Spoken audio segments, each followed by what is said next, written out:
Yes, good evening, everyone. And here we are, a new chapter of Tanya, marching onward, marching forward. Okay. Chapter 11. The topic of this chapter is the Rasha. So let's get our bearings and then we'll start learning. Chapter 9, 2 chapters ago, the Alter Rebbe introduced us to the idea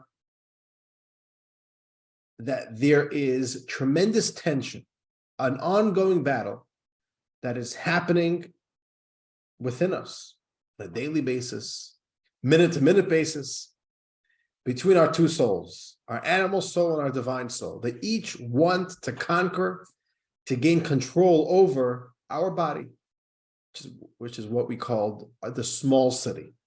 We're a small city, and the small city has all these strategic points. There's the eyes, there's a mouth, there's the mind, there's the emotions, everything, the whole human experience. Each soul wants the whole thing. And then the Alter Rebbe said, so now we know there's this battle. How's your battle doing? Right? What's the state of your union? What's the state of your battle? Who's winning, who's losing? And the Alter Rebbe is going to share with us 3 general areas where your battle could be at any given moment. Of course, there's a pretty wide spectrum with tremendous amount of variables, but generally speaking, you can divide, there's 3 stages where your battle could be. Good evening, Yulia. Nice seeing you today. And nice seeing you again now. Okay. Good evening, good evening. Last chapter, chapter 10, we learned about one option of one scenario of what the battle between the animal soul and the divine soul could look like. And that was a very successful stage. We call that the tzaddik. The tzaddik is very successful. He has won the battle. His divine soul has used all of its strength and energy and courage to really win over the animal soul to the point that it eliminated the threat. And anything negative within the animal soul is stripped powerless, and the tzaddik is the person who gets to enjoy a life free of any of the impulses, of the weaknesses of the animal soul. That was the tzaddik. Sounds familiar? Sounds a very successful model. The tzaddik. Now, chapter 11, we're going to go to the opposite extreme. If chapter 10, if the tzaddik is winning the battle, his godly soul, his divine soul is winning the battle, chapter 11 is the opposite. Chapter 11 is where the divine soul is losing ground, losing traction, losing control. Right? That front line of defense is just getting breached and they can't hold the line. So that's another scenario. And we're going to explore what this other option could look like when the animal soul is winning. And this chapter, this category is called the Rasha. Now, before we jump in to learn, I want to make a very, very, very important point. You know, I'm sure you have in your homes your favorite Haggadah, and Haggadahs traditionally, we're talking about, hundreds of years, always had illustrations and pictures, and we speak about the 4 sons. And one of the 4 sons is called the Rasha. And generally, loosely translated, what's a Rasha? Colloquially, what's a Rasha? Rasha usually means somebody who's wicked. So in your Haggadah, what does the Rasha look like? Probably somebody who looks really mean, vile, monstrous, I don't know, malevolent, diabolical, I don't know, what does the Rasha look like? We usually say, what's a Rasha? Rasha is somebody who's wicked. Wicked, it's a talent to actually be a Rasha. It's not that simple. Just because you get in a bad mood one day doesn't mean that you're a Rasha. Rasha means wicked. And I want to disarm you a little bit before we start reading. Whatever imagery, whatever kind of, whatever stereotype you have in your head of what a Rasha is or isn't or looks like let's just try to divorce ourselves from that imagery. And we're going to go a little bit deeper. We're going to get down to a little bit more of a more sophisticated understanding of what's a tzaddik, what's a Rasha. And here's the important point. And I'm going to repeat this again and again. We don't give definitions based on superficial looks. What makes a tzaddik is not because he or she looks nice and looks holy and acts holy, has a flowing, nice white beard. That's not what makes a person a tzaddik. The tzaddik is a very deep internal state. And if you could do an MRI scan of what's happening in the soul and the heart of this person, that's what determines what's a tzaddik. It's not the outsides, it's the insides. It's the same thing about a Rasha. What makes somebody a Rasha is not going to be what they do. It's not going to be what they look like. It doesn't depend on how sinister he or she is or looks like. It's all about what's going on inside. And I'm going to give you a spoiler, a little bit of a spoiler. The Rasha has nothing to do with wickedness or evil or anything like that. Let me tell you right now what the Rasha is. A Rasha is somebody whose animal soul has been successful in getting an edge over the divine soul. That's a Rasha. Any negative connotation that flashes in your mind when you hear the word Rasha, try to just get that out of your head. The Rasha of the Tanya is simply somebody who is losing grip on their battle. Sounds good? And we'll learn a little bit more about it. And if I could even say so, if I could even be daring enough, I would say that, last chapter speaking about a tzaddik, we read the chapter. I don't think we're a tzaddik. So the whole chapter doesn't really talk to me. If there's somebody who's very special, very holy, tremendous self-control, a very strong person, that person's a tzaddik. I'm not a tzaddik. Okay. Chapter 11 is where we start identifying ourselves in the picture. So let's begin learning with all those introductions. Let us learn about the Rasha. You ready? And this morning I sent out the handout. Do y'all have it? You got the email? Okay, wonderful. Either print it out or on your phone. That's wonderful. Okay. Chapter 11, the Rasha, part 1, the incomplete Rasha. And we begin with a quote. I believe this is the third time in Tanya that we have this quote, and it's not either the last. The Alter Rebbe likes this quote a lot. God has made one opposite the other. Everything in this world is a counterbalance.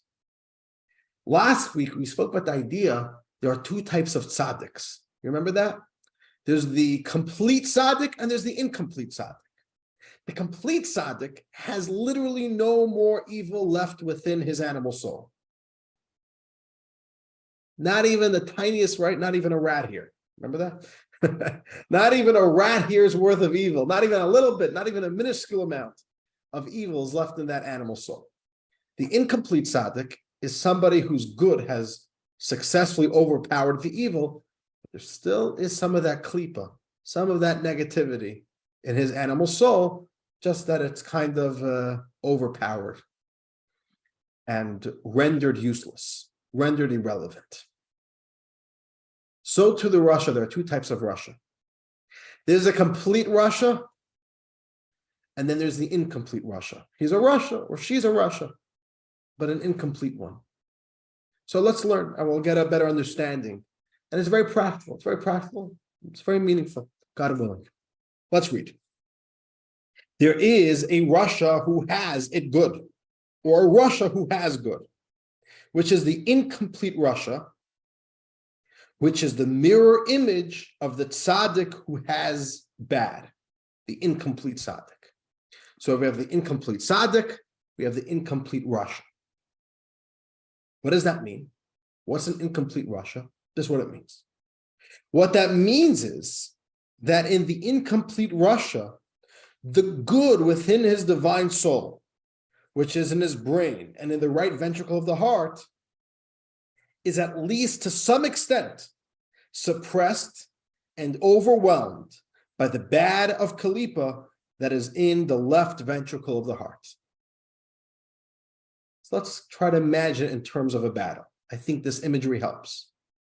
We have an enemy, two enemies, two nemesis, and they each have a front line, right? They each have their front line of defense, a line of defense. And each one's trying to advance, but they have a line of defense, and they don't want the enemy to breach that line. We all understand that the moment the enemy is able to penetrate that line of defense, that's an emergency. We need backup. Something just went wrong. We are not holding the line. The Rasha is somebody whose godly soul is not able to hold the line. So does the Rasha have an animal soul? Of course. The animal soul is doing very well, or at least a little bit better than the godly soul. Does the Rasha have a divine soul? The answer is yes. The Rasha has a very healthy divine soul, but it's struggling. It lost some of its power. It's compromised. Its strength is compromised. That is the incomplete Rasha. But at the end of the day, there was a breach. There is a breach in the defensive line of this person. Now, the Alter is going to tell us that this is a very broad spectrum of people. How bad is the breach? Again, let's think about it in terms of a battle, of a literal battle. How bad is the breach? How deep is it? How often is the enemy successful in breaching? How quick are we able to rebound and re-protect our line? Right? So it could be a very mild breach. It could be a very severe breach. Same thing is true over here. There's many different variables in this category of incomplete Rasha. There could be somebody who only has a very minor breach, and they could very quickly rebound from it. And these breaches happen only very rarely. There's somebody else that the breach is very severe, happening quite often. And they're quite serious breaches in their defense and their positions. So let's read. Just as the level of the incomplete tzaddik is subdivided into many sub-levels, right? Last chapter, Alter Rebbe taught us, there's many different types of incomplete tzaddiks, thousands and thousands of different types. So this level 2 of the incomplete Rasha is a very broad spectrum and can also be divided into myriads of different sub-levels, depending on the extent, both quantitatively and qualitatively, that the good is overwhelmed and submitted to the bad, heaven forbid. So we see over here this idea. There's a very broad spectrum of this dynamic. How vulnerable, how compromised is the position of the godly soul? Okay, so there are many different variables. The Alter is going to show us the two extremes. The Alter is going to give us the most mild case of the incomplete Rasha, and then the Alter is going to show us the most severe case of an incomplete Rasha. And once we have those two opposite ends, we can kind of imagine the in-betweens. What we'll see over here is, it's a little bit sobering, a little bit of a reality check. What's a Rasha? So you ready? What's the incomplete Rasha? Let's begin. The mild incomplete Rasha. This is a very mild case. At one extreme, there is a person whose good is submitted and overwhelmed by the bad only very slightly. Okay, his breach is only a minor breach. The animal soul is only breaching and only attacking the control of the godly soul, only minimally. Okay, even then, it's not sustained continuously or at regular frequent intervals. It's just that on rare occasions, the bad dominates over the good and conquers the small city that is the body.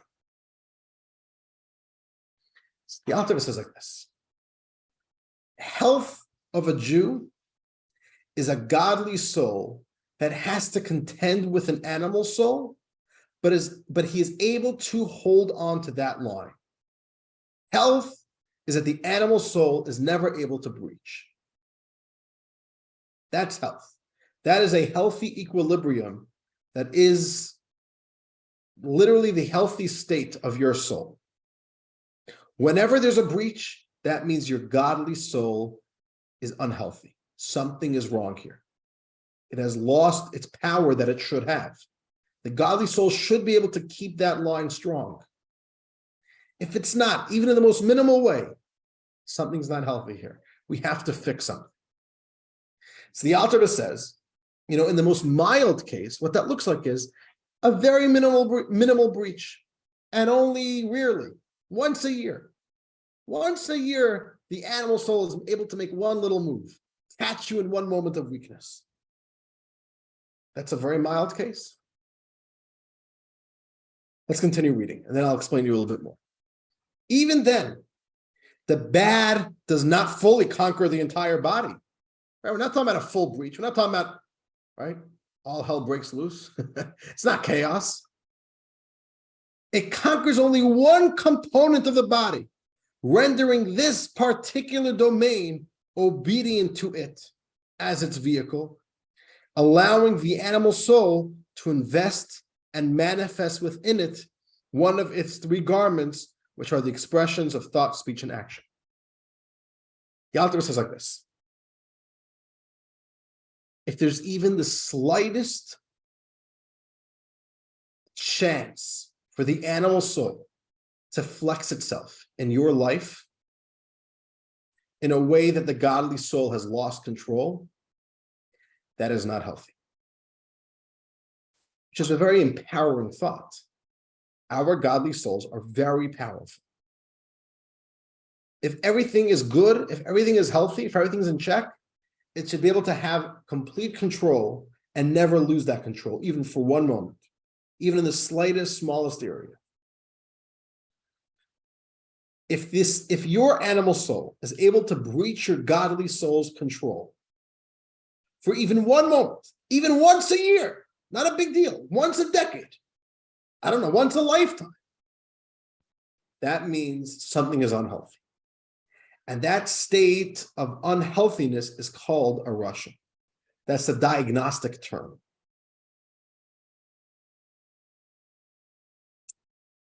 On the one hand, you could say, but it's just a small little thing. It's such a minor breach. It's only in one part of the body. It happens so rarely. What's the big deal? And the answer is, you're right. It's pretty mild. It's pretty minor.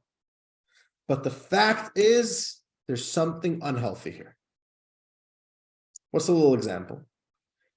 We all know the sound when you're driving your car, and all of a sudden you hear a little kvetch from your engine, or a little kvetch from your brakes, a little crank, and you know that it's time to go see a mechanic. But it's not a very bad sound. It's not a big deal. Your car is not under that much distress. No lights. It's a small. Okay, maybe it's not a very big deal. Maybe a car could survive for another 12 months before even going to need to see the mechanic. But the fact is, something's wrong. The fact is, this is not what a car is meant to sound like. The fact is, something is loose. So we're not saying that it's the biggest mechanical failure. We're not saying that this is dangerous. But the fact is, it's unhealthy. Same thing with the body. There's all different ailments. There's all different types of sicknesses. And from the most mild issues, from the most mild sicknesses to, God forbid, very, very severe ones. And even if you're only suffering from a mild thing, you have a little cold, I don't know, you have a little this, one of your muscles aren't working well, it's not a big deal. You could recover easily, but the fact is, health is compromised. You're not healthy. A healthy body shouldn't have to feel this. And that's what we're saying over here. Rasha is simply the title, is the term, how we describe this godly soul needs help. This godly soul lost some of its natural strength that it should have. How much did it lose it? I don't know. It depends on the case. But the fact is, there was a breach. And a breach is not natural. A breach means something was lost, something was compromised here. So let's get back. In this mild case of the incomplete tzaddik, it happens very infrequently. It's only a very, very slight. It's only a very, very slight compromising situation, or it's only a very slight breach, and it's only in one small little area of the body. It's not like there's a whole attack on the whole body. One small little area. What's an example of this? Alter will give us 4 different examples. You ready?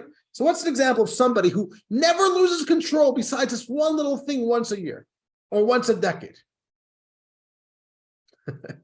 Right? We're not talking about massive issues over here.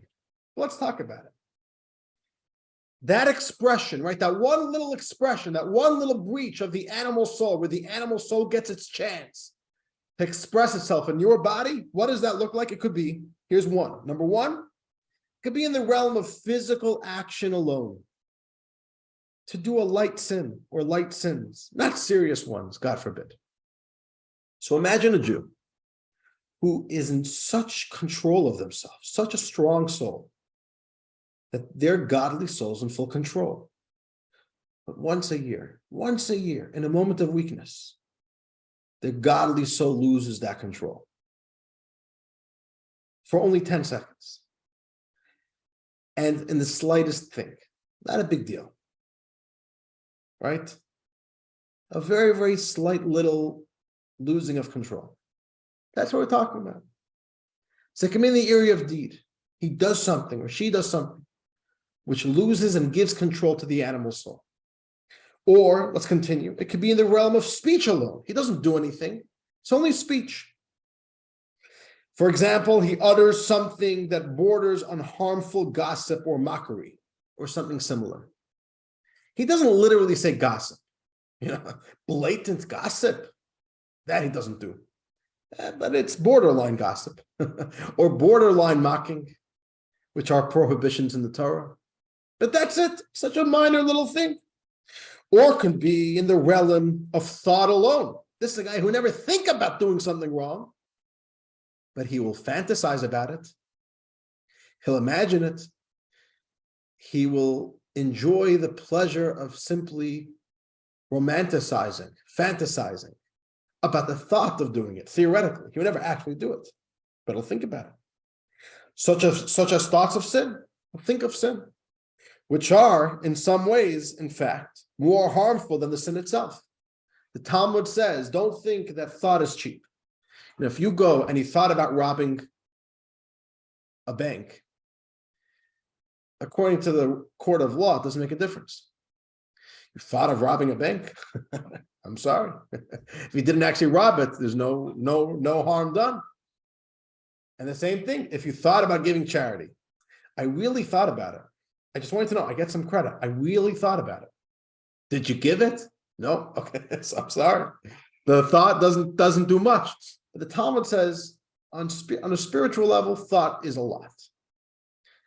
And sometimes, in fact, thought could do more harm than actions that you do.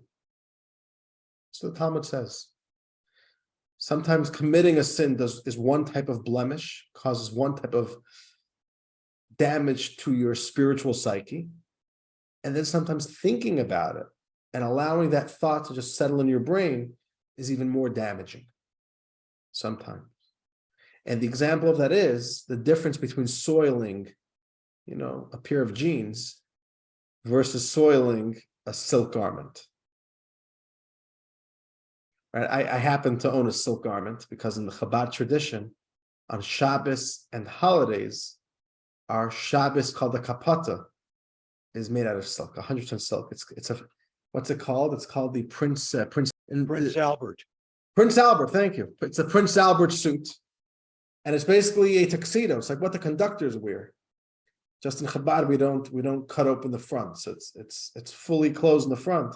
But it's the exact same cut as the conductor's a conductor's suit, and it's 100% silk. And I know that it gets a little bit dirty. There's no hope of getting it out. Silk is so sensitive. So on the one hand, when you do something wrong, you did something wrong. It seems like it's a lot more damaging. You thought about it. What's thought worth? But on a spiritual level, the mind, the brain, is so delicate. It's so sensitive. So the Talmud says, thoughts of sin could sometimes be even more damaging than doing the sin itself. So this could be a perfect guy, never loses control, but once a year, he'll let himself, in a moment of weakness, spend 30 seconds thinking about the act of doing a sin, doing something inappropriate. That's it. Okay, but he lost control. That's a Rasha. Okay, but it goes even further. We could take this even further. And even if he doesn't think about actually committing the sin, it could even be a case that he doesn't even himself think about doing it. Let me just close this over here. All right, I don't know where the button is.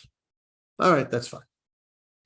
And even if he doesn't think about actually committing the sin, he doesn't even think about himself doing it, but merely fantasizes about the sexual union of a male and female. Even this would render him a Rasha. So forget about the idea of thinking about myself doing a sin. Let's say it's totally theoretical. I'm just thinking about something inappropriate, something sinful, something inappropriate for my soul. But it's not about me. I never thought about me doing it. I wouldn't even have that thought. But you merely thought about it, that's already a sin. And that already makes you a Rasha. For he thereby transgresses the warning of our Torah.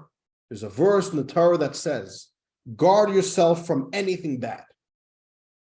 And the Talmud asks, what's the verse referring to? What's anything bad? And the Talmud explains, don't think about sexual thoughts during the day, so you won't come to impurity at night. The Talmud learns that the Torah, scriptural commandment here, to keep your mind clean and appropriate. And you could say, well, what's the big deal? I'm just thinking. I'm not doing anything. I'm not doing anything wrong. And no, there's an idea. Keep the mind clean. Even the thought is a sin.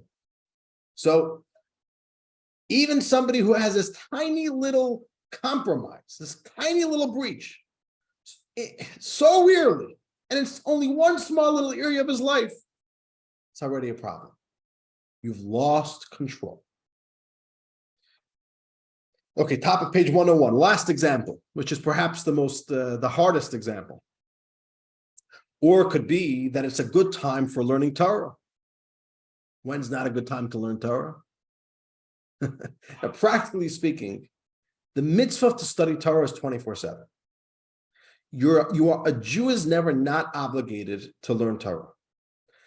But reality is that we need to sleep, we need to eat, we need to provide for ourselves. We need to provide for our families. The Torah wants us to provide for our families and to work. Okay, so you work what you need to work. So if you have to work 9 to 5, work 9 to 5. What about from 6 to 9? What about from 5 to 10? You've got time in the morning, you've got time in the evening, you've got time at lunch break. You have a mitzvah to study Torah. And even more than that, the Torah says that once you become a little bit successful and your financial means are a little bit better, then you don't just keep on working the same schedule. Instead of working from 9 to 5, work from 10 to 4. Because you could afford that. And your extra 2 hours dedicate to study Torah. And if you're even more successful, 11 to 3. Now you have even more time to study in the morning and the evening. So there's a mitzvah to study. There's an obligation upon every Jew to study Torah in every free moment they have. So let's say you have a good time to study Torah. You have no valid excuses, even very good reasons to not be studying Torah. But instead, he wastes it by thinking empty thoughts. Instead, you say, I'll just go watch TV.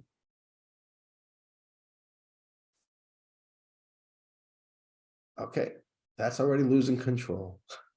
That's a sin. And a sin means that your animal soul has just got control. Even that means you've just lost that defensive line. The animal soul just penetrated. As the Mishnah teaches in Avot, in the ethics of our fathers, someone who stays up at night and turns his heart to empty things takes responsibility for his very life. Okay. We just had 4 examples of things that we would look at and say, these are no big deals. You do this once a year for 30 seconds, and that's it. And the rest of your entire conscious life, you are Mr. or Mrs. Perfect. You're amazing. You're literally amazing. This is such a high level. I'm not like this. This is way beyond me. 364 days of the year, you're perfect. 364 days of the year, you are in such self-control. 1 day a year, and only for 30 seconds, you lose control. You're a Rasha. So you could look at this and say, the Tanya is not being fair. The Tanya is being too hard on us. And you could even say, I give up. This is not what I signed up for. I don't want to hear that I'm a Rasha. So listen, it's we have to remember the Tanya is not here to condemn us. This chapter is not a condemnation. This chapter is not here to get us down and to kind of berate us and dig into us that we're a bad person. The Tanya is simply here to be very honest with us and help us understand who we are, diagnose our current spiritual state. And the goal is not to focus on what we're doing wrong. The goal is, okay, we could be doing better. We should know that we have the potential of strength. We don't have to be weak. We don't have to be giving into our weaknesses. The godly soul is naturally very strong, has tremendous strength. Sometimes we think we're weak. The Alter is saying, no, even the slightest weakness is a problem. It's unhealthy. And there's a path to health. We could repair this front line. We could build up your godly soul. You have tremendous potential. So we're not here to put you down and say you're a Rasha, and now we kind of put all these titles on you with stigma. It's the opposite. This is, in a certain way, it's very non-judgmental. We're simply here to study. Let's diagnose it so like that we could treat it. It's like when, a good doctor, the number one rule of bedside manners of a doctor is that you never, ever, the patient should never feel personal blame or judgment for their physical ailment. Because then they won't trust a doctor. A good doctor is somebody that you could trust because he's here to help you. He's not here to judge you. He's not here to stigmatize you. Right, Joel? Am I right? That's a good doctor, right? A good doctor. And the Alter is very much like that. The whole tone of Tanya is very non-judgmental. We're not here to just berate you for your wrongdoings. It's very goal-oriented. Let's be very honest. A lot of integrity about where we are, and we should identify where we are. And then the Tanya is going to teach us the tools of working and getting better and getting stronger. And hopefully tomorrow could be a better version of ourselves, better than we were today. And it's not an overnight change. It's weeks and months and years, but slowly, incrementally, we can become better people. So, but what's clear here, just to point out the elephant in the room, I don't want to talk about you. I'll talk about myself. Am I a Rasha? Yeah. According to Tanya, I know that I have moments, if only it was only once a year. If it was only once a year, I'd be in great, great shape. It's a little bit more often than once a year.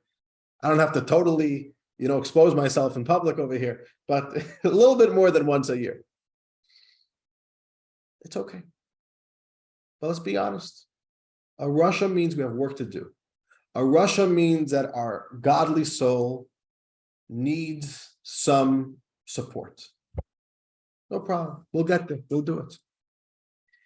So the Alter Rebbe says, let's read. With any one of these instances or anything similar, where there's even one small minor breach, this person is called a Rasha at that instant, which means at least for that time.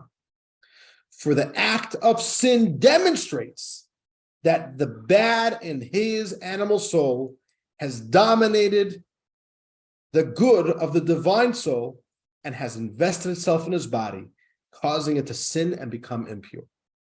You see, it's not the sin that makes you the Rasha. The sin is only the symptom. But the sin tells us something. The sin tells us our godly soul is weak. Maybe it's only a little bit weak, but it's a very internal state. So here's my question for you. Imagine somebody, he does a sin once a year. Last time he did a sin was 364 days ago. Quite a feat, no? He doesn't know it yet, but tomorrow is going to be his day. He's going to lose, just the right buttons are going to be pushed tomorrow, and he's going to lose control for 10 seconds. He's going to lose his temper, he's going to lose his cool, whatever. His animal soul is gaining control tomorrow. But he just had 364 days clean. Is he a Rasha all those days? Or is he a tzaddik those days? Or Beinoni those days? Which we don't even know what Beinoni means yet. But is he a Rasha, or only the Rasha the day that you committed the sin? What do you say? Okay, what would he be during those days in between? Is he still a Rasha? Yeah. Is he only the Rasha the day that he does a sin? At the moment that he sins, or even in between? I'd say, well, maybe I'm totally wrong. Beinoni. But The Beinoni on all those days. yes. You're saying because those days he's good.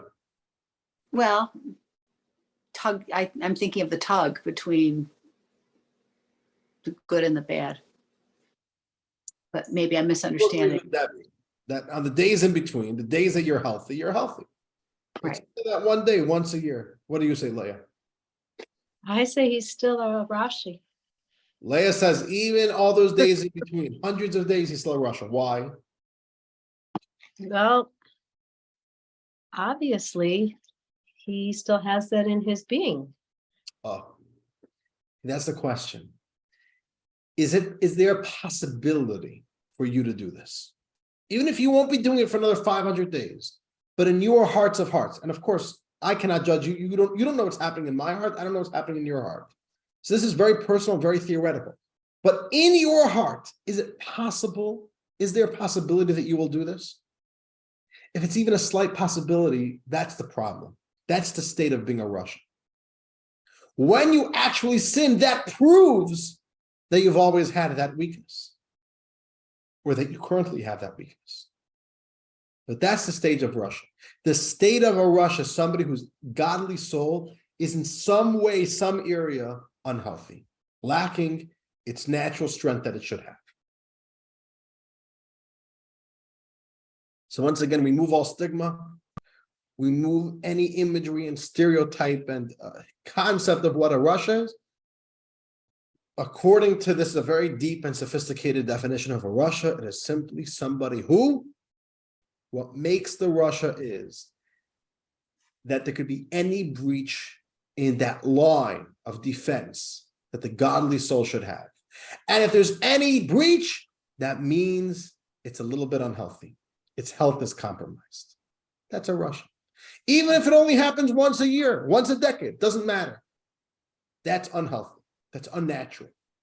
There's one more step here in talking about the incomplete tzaddik, which is part of the cycle of the incomplete tzaddik. Sorry, the incomplete Rasha. I apologize. Part of the cycle of the incomplete Rasha is that he will lapse, right? Once a year, once a month, once a decade. Even if it's totally infrequent, it's a sign of a lack of health. But part of that cycle is that there's right away some guilt and remorse. Jewish guilt. Jewish guilt is Jewish. The Tanya validates Jewish guilt. Or in other words, what happens? The animal soul breaches the godly soul. And the animal soul successfully takes over the body, or one part of the body, for at least one moment, and does something not good. What follows is the godly soul saying, oh no, that's horrible. The conscience, the guilt, the remorse. What did we just do? Why did I do that? And that's part of the cycle. So let's read that. Recovery of the divine soul. Afterwards, the good within his divine soul dominates, and he will regret what he did, and he'll ask God to forgive and pardon him, and God will forgive him, provided that he returns to God with a proper tshuva, as prescribed by our sages of blessed memory in the 3 categories of atonement that Rabbi Yishmael taught, as explained elsewhere. Okay. The Alter Rebbe validates guilt.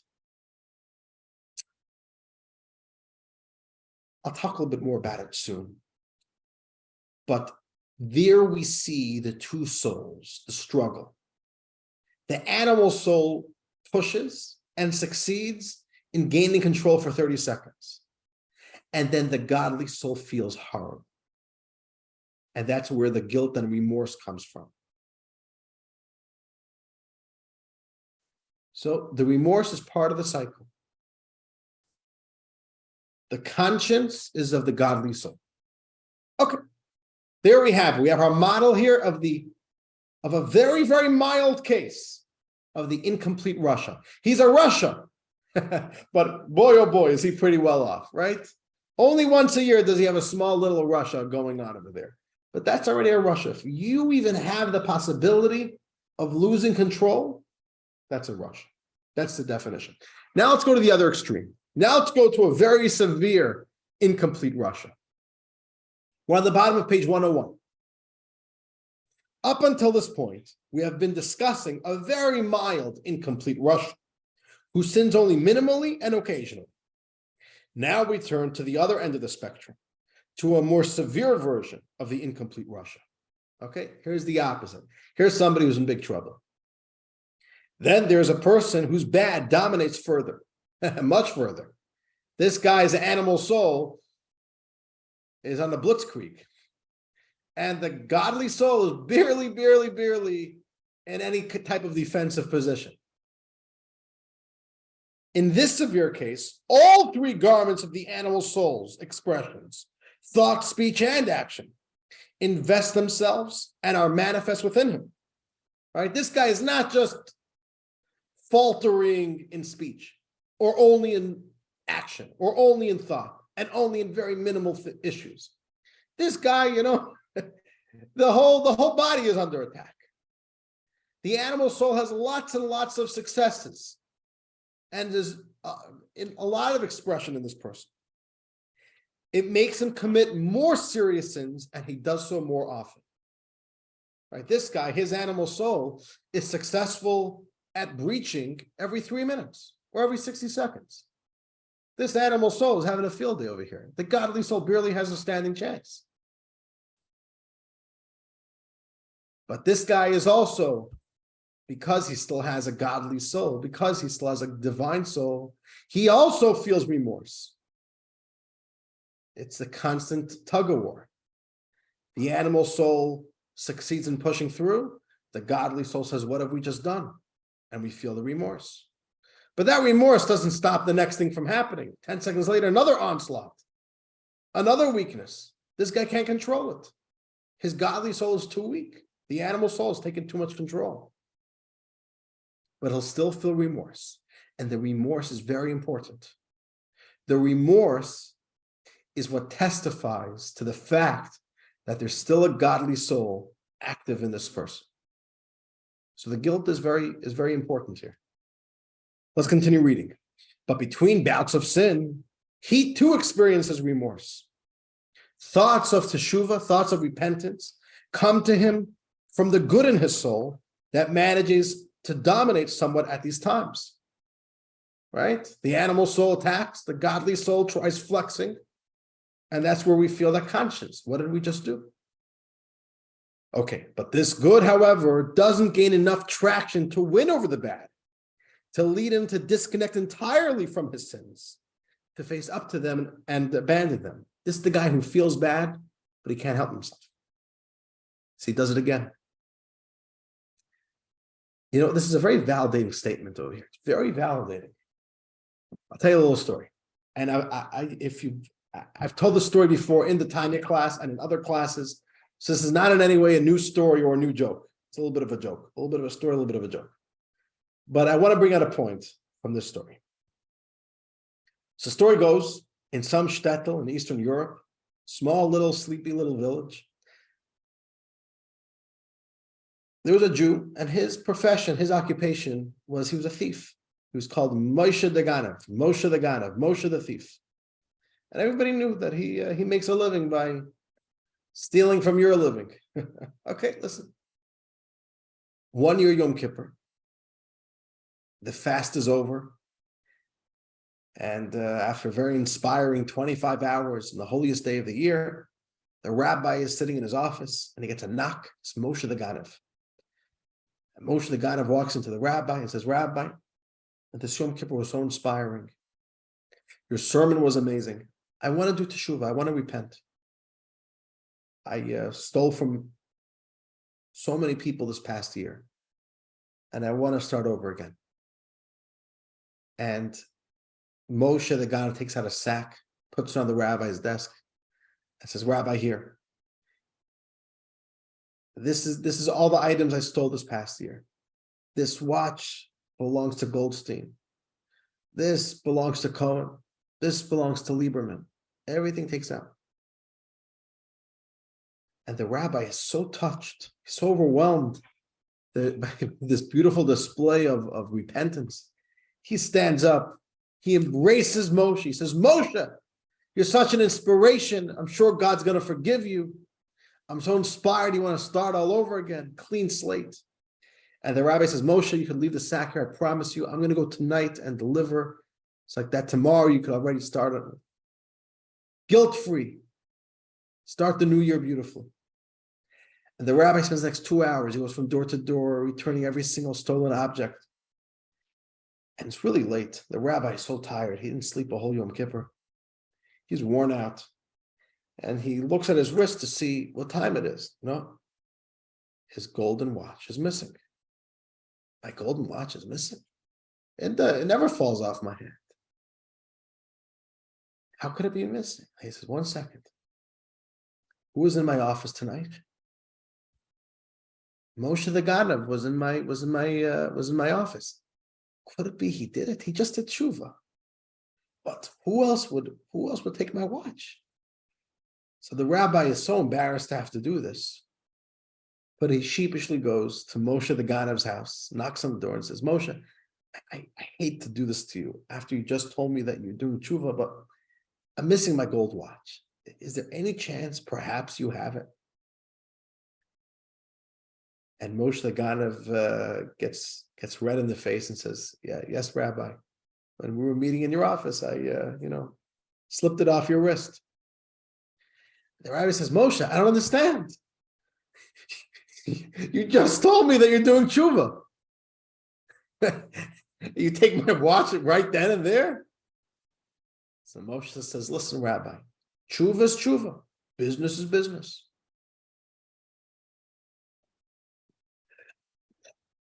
It's an oldie and a goodie. And I usually bring out the story to speak about the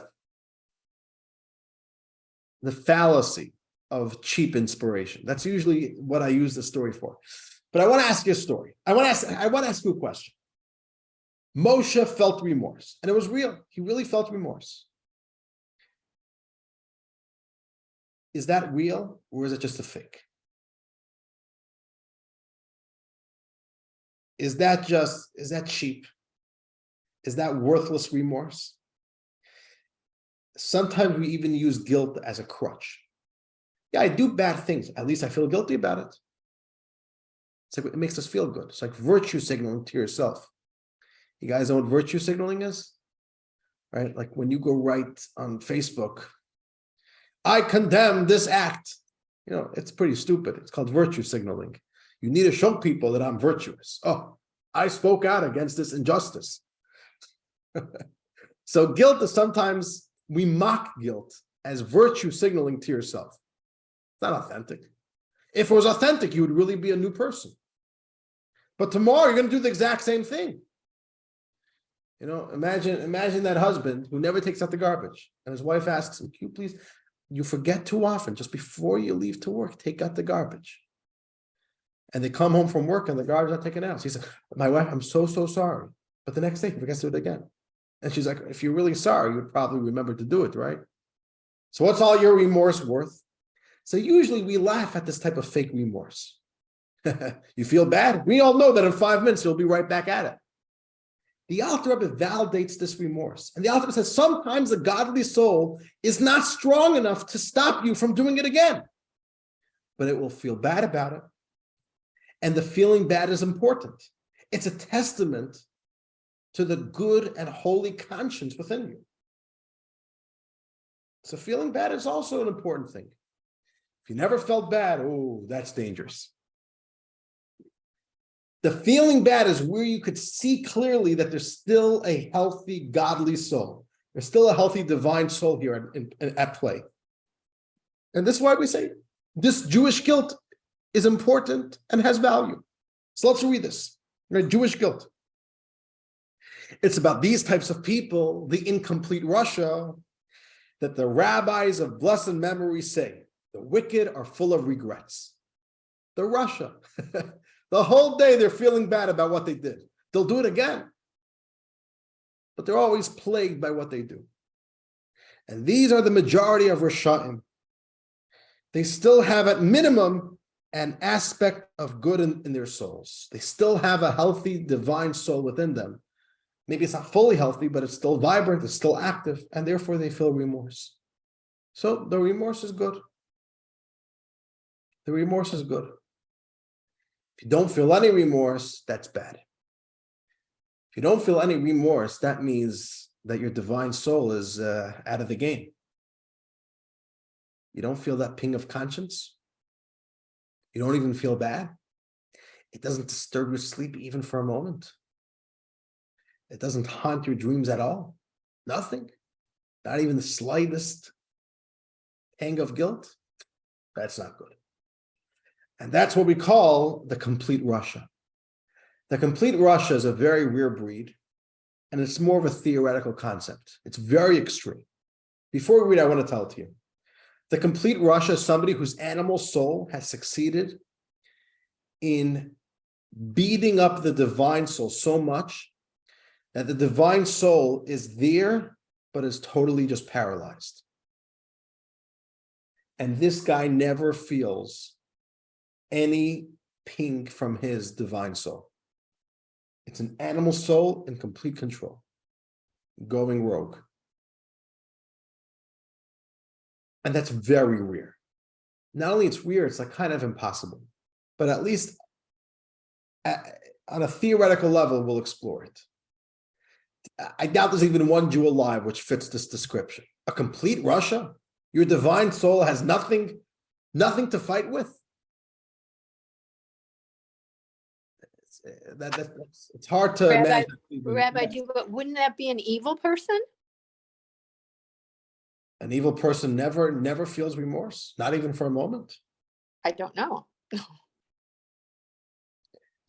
It's hard to find that. Somebody who's that cold-blooded, it's possible. But that even for one moment, you won't feel, maybe I should stop this. Maybe that remorse is not strong enough to make you change, but you won't even have that. You're such a sociopath. I guess that's what it would be. Somebody who has no conscience, so cold-blooded, so careless, so flippant.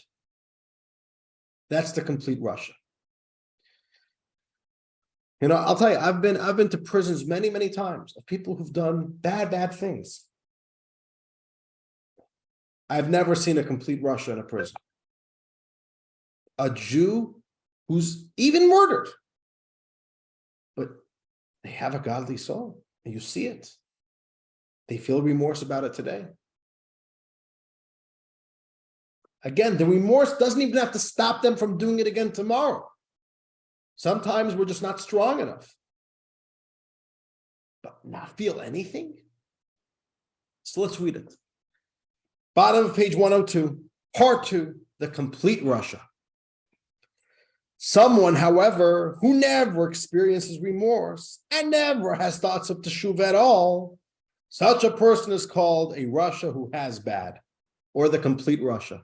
He's a Rasha and it's all bad, no good, not even a little bit of good. In this case, the bad in his animal soul is all that remains consciously within him. It has become so dominant over the good that the good has left from being an active influence within him. Rather, it exists beyond him, subconsciously, in a transcendent sort of way from beyond. So this guy still has a divine soul, but at this point it's powerless. Now that he still has a chance, we could rehabilitate this guy. We could try to build back up this divine soul and start changing the tides a little bit. But as it stands now, this divine soul has lost any fighting chance. And again, this is a very rare breed. Last chapter, we spoke about how the complete tzaddik is very rare. So the complete Rasha is also very rare. To the point that it's a big question if such a guy ever even existed in history. To such an extreme, your divine soul is gone. You still have it. A Jew can never lose their soul. There's always a divine soul, but there is theoretically the idea of having a divine soul, which is so incapacitated that you have it, but it never really acts within you.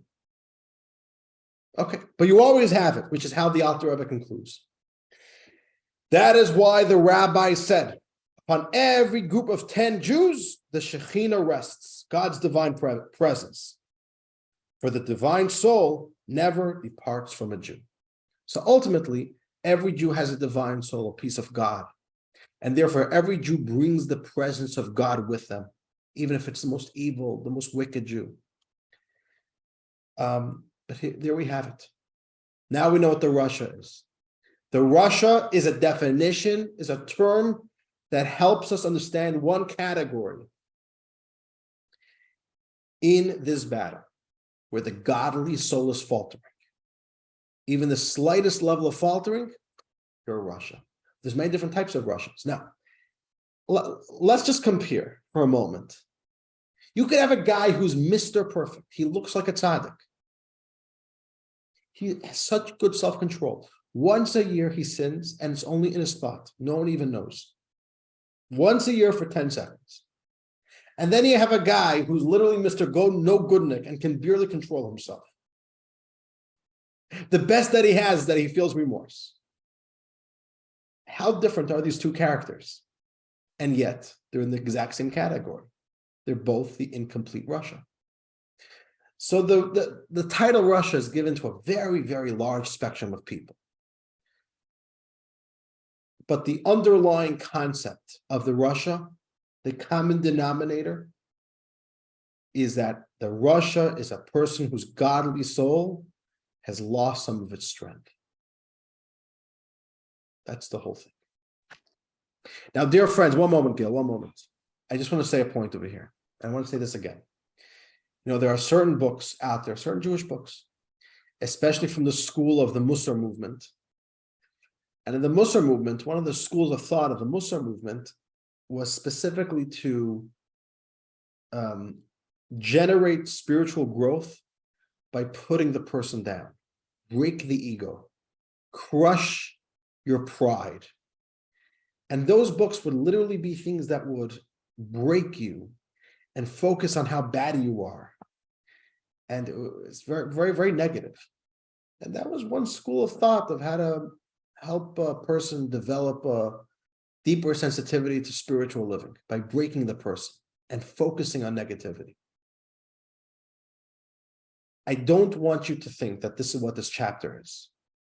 This chapter is not here to tell you, oh, you're bad, you're a Rasha. This is not a condemnation, right? We're not criticizing you. We're rather putting down definitions. We are diagnosing the situation. And, okay, once we know that this is the situation, we lose control. The animal soul is able to breach the defensive lines of the godly soul. That's not healthy. That's not good. There's room for growth. Health is called the Beinoni. We'll learn about the Beinoni next week. The Tanya is here to show us how we can build ourselves up. So let's stay focused. and not get too lost. A lot of people get very depressed or a little bit dejected when they read this chapter. Oh, I'm a Rasha, I'm a no goodnik. The Tanya is telling you I'm a bad person. No. Let's not get it right. Let's not overdo it. Yeah, it's important to know honestly where we stand and to have that integrity and to be willing to face our strengths and weaknesses up front. And we'll work on it. We'll grow from there. The Alter will show us one step at a time. The tips, the tricks, the techniques of being a better person, of building ourselves up. And that's the goal. Try to be a little bit better than we were yesterday. That's the whole goal. There was once, I'll conclude with a little story. There was once somebody who was in a private meeting with the Rebbe, not a religious person, and said, you know, I really respect the Hasidim. You know, the Rebbe has really trained has raised such beautiful Hasidim. I'm not a Chassid, but you know, I have tremendous respect. And the Rebbe said, no, you could be a Chassid too. He's like, me, I'm not religious. So the Rebbe said like this, listen to these words. The Rebbe said, anybody that wakes up in the morning and makes a commitment to be a little bit better than who they were yesterday, I am proud to consider such a person my chassid. It's very beautiful. It's just a little commitment of being a little bit better, and that's exactly the spirit of Tanya. It's important to know that we have room to grow. We're dynamic people, and let's look forward to a better us tomorrow and a better us next week. Next week, chapter 12, and chapter 12, we're really off running. We'll learn about a Beinoni, which is our aspiration. We'll learn about what a Beinoni is and how do we get there. And dear friends, with that we conclude. I want to thank you all for joining. Have a wonderful evening, and we'll see you all next week.